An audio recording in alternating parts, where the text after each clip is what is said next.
Good morning friends.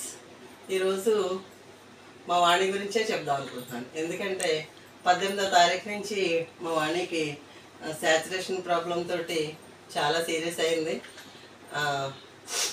ఇంట్లోనే treatment, oxygen పెట్టి oxygen పెట్టి ఇప్పటివరకు అలాగా సేవ్ చేయడం జరిగింది. ఇప్పుడు కొంచెం పర్వాలేదు, కొంచెం నీరసం తగ్గింది. ప్రస్తుతం మందుల మీదే, ఆక్సిజన్ పెట్టకుండా మందుల మీదే ప్రస్తుతం పర్వాలేదు. శాచురేషన్ 90కి వచ్చింది. అందు గురించి మా వాణి నీరసంగా ఉన్నా సరే మేము అంటే మళ్ళీ వీడియో చేద్దామని, మీ అందరి కోసం వాణి పరిస్థితి ఎలా ఉందో చెప్దామని చేస్తున్నాము. ఎందుకంటే చాలామంది వాణి ఎలా ఉందండి అని అడుగుతున్నారు. అలా అడిగిన వాళ్ళందరికీ మనస్ఫూర్తిగా థ్యాంక్స్ చెప్పుకుంటూ, మా వాణి క్షేమంగా ఉండాలని కోరుకున్న వాళ్ళందరికీ కూడా మనస్ఫూర్తిగా ధన్యవాదాలు తెలియజేసుకుంటున్నాను. ఎందుకంటే మామూలుగా పుట్టిన పిల్లలు కాదు వీళ్ళు. ఒకటి జెనెటిక్ ప్రాబ్లమ్స్తో పుట్టిన పిల్లలు.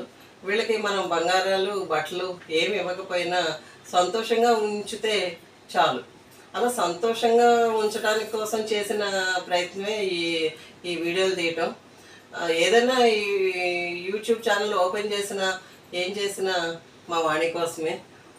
ఎందుకంటే అది సంతోషంగా, నేను కూడా ఇది చేయగలుగుతున్నాను అనేది చాలా సంతోషంగా ఫీల్ అవుతుంది. కాబట్టి మా వాణి సంతోషం కోసం చేసే ఈ చిన్న ప్రయత్నాన్ని మీరందరూ ఎంకరేజ్ చేయాలని కోరుకుంటున్నాం. ఎందుకంటే మిగిలిన ఎంటర్టైన్మెంట్ వీడియోలు కానీ, ఇంకా కుకింగ్ వీడియోలు కానీ ఏవైనా సరే అవి అందరూ షేర్ చేస్తారు, సబ్స్క్రైబ్ చేస్తారు. కానీ ఇలాంటి పిల్లల కోసం, సంతోషం కోసం చేసే మాలాంటి పేరెంట్స్కి ఎంకరేజ్మెంట్గా ఉండటం కోసం మీరందరూ మా వాణి చేసే వీడియోలు కానీ, నేను చేసేవి కానీ మీరు సబ్స్క్రైబ్ చేసుకుంటారని, షేర్ చేసుకుంటారని, లైక్ చేస్తారని కోరుకుంటున్నాము. ఎందుకంటే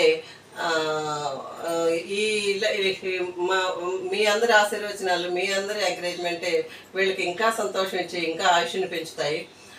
భగవంతుడి తోడ్పాటుతో పాటు మీ అందరి ఆశీర్వచనాలు మా వాణికి ఉండాలని కోరుకుంటున్నాను. Thank you.